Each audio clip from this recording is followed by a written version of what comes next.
Hello everybody, welcome back to ComedIan MTG. My name is Ian. Today we are breaking down the top 4 from the largest cEDH tournament to date. I am so hyped. Not only am I hyped because this is the largest cEDH tournament to date, but I am proud enough to be one of the top 4 players in this pod. Marchesa 2021 was put on by Monarch Media. We had over 170 players come and attend this tournament, and it was a giant showing from the cEDH community, and I'm so thrilled to have been a part of this monumentous occasion for cEDH.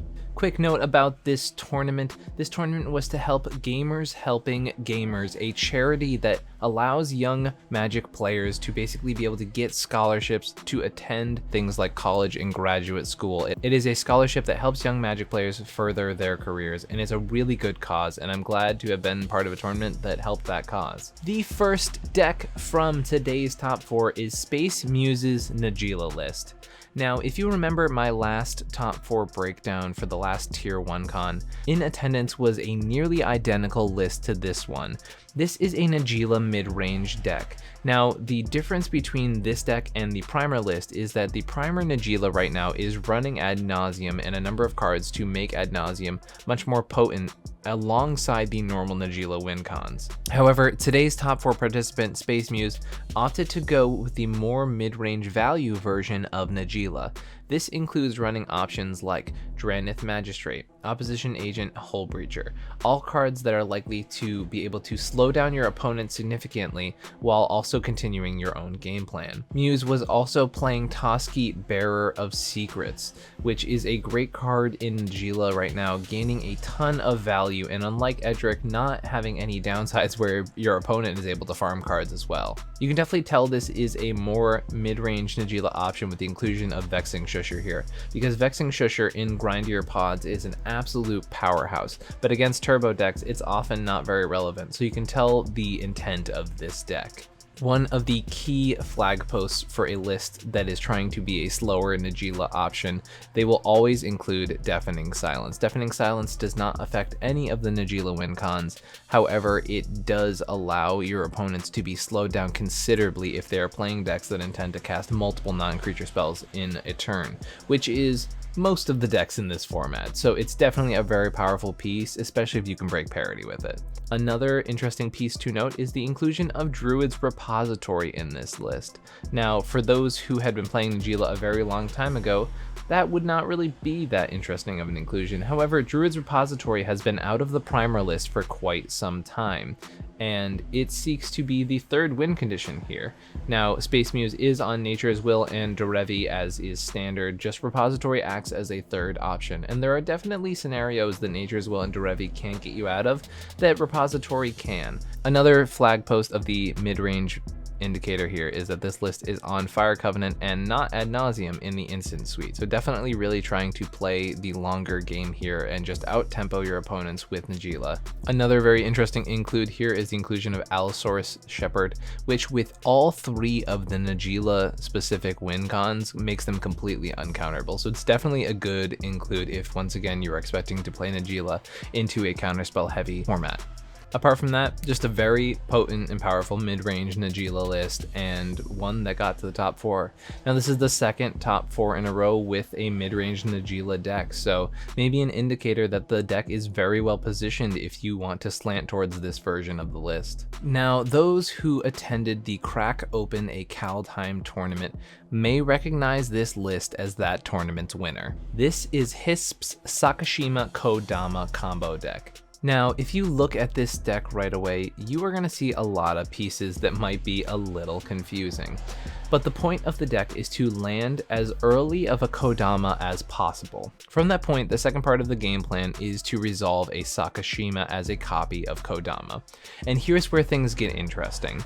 When Sakashima as a Kodama clone enters the battlefield, Kodama will recognize it as a 6-drop, and therefore you will get a Kodama trigger to put any 6-drop or under from your hand onto the battlefield. This is where things get interesting. You see a lot of times you will get cards like Tatiova, AC, Prime Speaker Zagana, Regal Behemoth, and Realm Seekers, all cards that are kind of known as casual Magic All-Stars, kind of dropped onto the battlefield as soon as Sakashima resolves.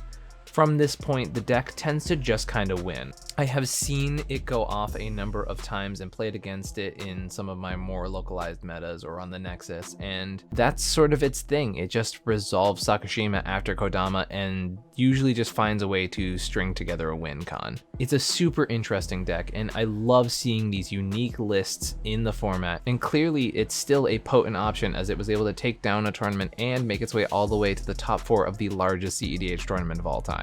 One thing to note when looking at this list, it is definitely a greedier list. The interaction suite is pretty low. There are very few actual spells that interact with your opponents. You want to be as proactive as possible, but it's also a deck that can be proactive in a way that isn't attacked by a standard axis. For example, something like a Deafening Silence doesn't really stop this deck, but what does stop this deck is something like a Drannith Magistrate or a Hull Breacher, as a lot of the combos rely on card draw, and they definitely exclusively rely on the fact that this commander needs to get on the battlefield. To do basically anything in this deck, you really need Kodama to hit the battlefield, and usually you need Sakashima as well.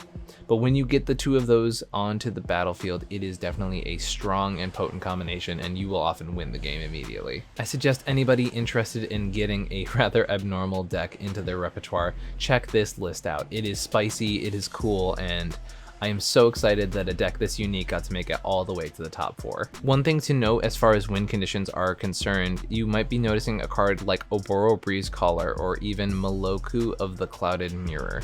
These cards combo with one card in particular, and that is Sun-Scorched Desert. Sun-Scorched Desert comes in and pings an opponent, and a lot of the Kodama combos basically allow you, with the cards that allow you to put lands back into your hand, allow you to make loops with Sun-Scorched Desert that basically win you the game. There's also cards like Cloudstone Curio and Storm Cauldron, which are equivalently cards that will allow you to pick up and drop lands and either generate infinite mana or just win the game outright. Definitely a sweet deck, a unique option, and I'm so excited that it made it to the top 4 of this event. Now that we are at the halfway point in this top 4, I just want to remind you to hit like and subscribe while we are here on YouTube. It helps the channel a ton, and if you ding that little bell icon, it will tell you anytime we release new videos here on ComedIan MTG. So if you don't want to miss the next top 4 breakdown, or you want to see some of our gameplay, definitely hit that bell. And if you're feeling extra generous, go check out our Patreon at patreon.com/ComedIanMTG.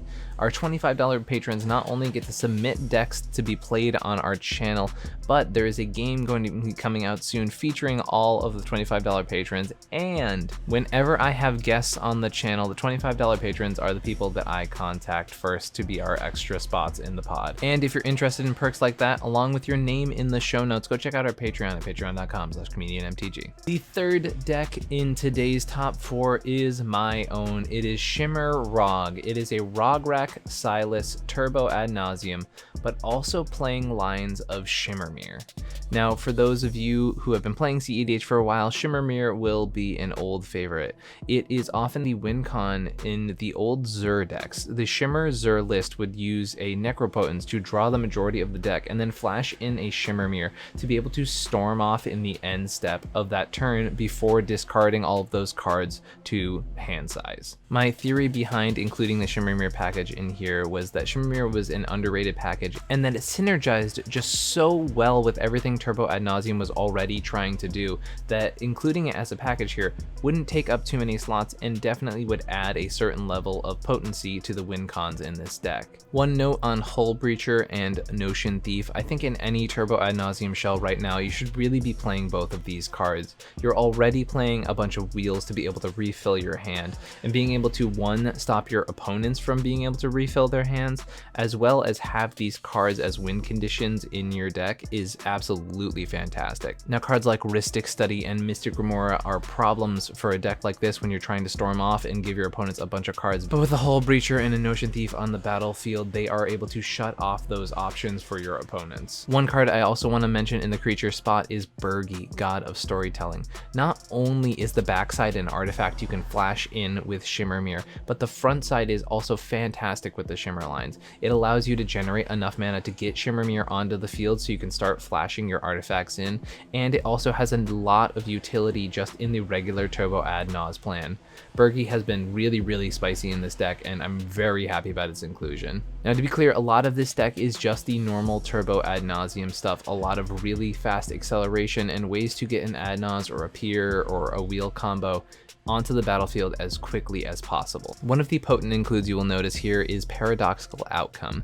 Now, that is there partially for the Shimmermere lines, but it is also there because it actually synergizes really well with having Rograk in the command zone. Rograk is already a free non-land permanent to bounce back with Paradoxical Outcome, and that combined with the fact that you have no card advantage in the command zone, so a draw spell like this is very strong. It's been a really awesome include. Also, the fact that it at some points is quasi-free for the fact that you resolve it, pick up your rocks, and then play them back down, often netting more mana than the spell actually costs, is absolutely fantastic and great during a storm turn. Or if you just resolved a Naz and you're only able to get a bunch of colorless mana, it helps pick up your rocks back up and then play them again, much like Chain of Vapor lines usually end up being. But I've been very impressed with Paradoxical Outcome, and even if the Shimmermere lines do get removed from this deck, I'm very inclined to keep this card in here because it has been paying off pretty well. And even if it only draws you like 4 or 5 cards, an instant speed draw for that basically doesn't cost anything is really strong. I want to talk about Rain of Filth for a second. That was a card I actually wasn't including in my initial Rograk Silas deck just because of how few lands the deck runs because of Rograk's ability to explode mana. However, in more play, it just felt like this card was very strong. In a scenario where either you use your Necro or Ad Nauseam and you cast it for a single mana and it makes you 2 black mana, it often still ends up being worth it. So Rain of Filth was a card I was a little down on, but I'm very happy to see included. It also helps with things like Breach, Cabal Ritual, and things like that to get more stuff into your graveyard, which ends up becoming relevant a decent amount. The only other notable include is the inclusion of Aetherflux Reservoir, which when you are once again talking about these Shimmer lines, it is the best way to actually close out the game at instant speed. Notably, Wishclaw Talisman works very well with these lines because if you don't have any instant speed tutors, but you do have Shimmermere, you can flash out your talisman and get the final piece that you need to be able to combo off. Ironically, in yesterday's tournament, I did not use these Shimmer lines whatsoever.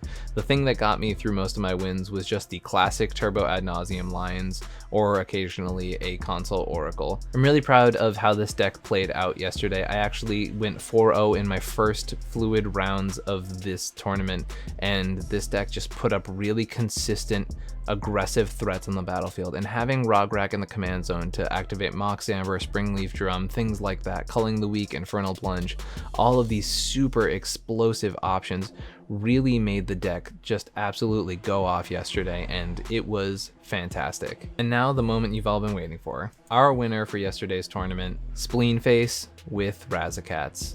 Spleenface has been on an absolute tear lately when it comes to cEDH tournaments. I cannot give anything but props because Spleen has been killing it. Spleenface won the first Tier 1 con, top 4'd the next 2 Tier 1 cons, and won the largest cEDH tournament of all time. He has been on an absolute tear, and his performance has been fantastic. The point of Razzicats is to reanimate a very potent creature onto the battlefield, either Vilis or Razakats the Foul-Blooded. Razakats will often be the card that actually gets you there, but Vilis is a great creature to bridge the gap. One thing this deck gets to do, and despite the fact that the win condition uses Lion's Eye Diamond, Razzicats allows you to have a sacrifice outlet on a stick, and therefore they can play Collector Oof and not have it interfere with the game-winning combo because Razzicats allows you to sacrifice Oof for the combo to go off. A card in particular I want to highlight in this list is Loyal Retainers. I watched it play yesterday and it played fantastically. And I do want to be clear, I'm very aware of the downsides of Loyal Retainers, specifically being the timing of its abilities. However, Loyal Retainers is a card that allows your opponents to make mistakes. It allows them to basically play a Loyal Retainers without anything in the graveyard, and therefore it will not look suspicious whatsoever. However, a quick Entomb or an activation to Survival of the Fittest will make it so that there is an uncounterable way to reanimate a creature. The timing restrictions on that ability are definitely a factor, but not enough of one that makes it not worth it. the fact that there are ways to sneak creatures into the graveyard, especially with an option like Ghostly Pilfer existing in the deck.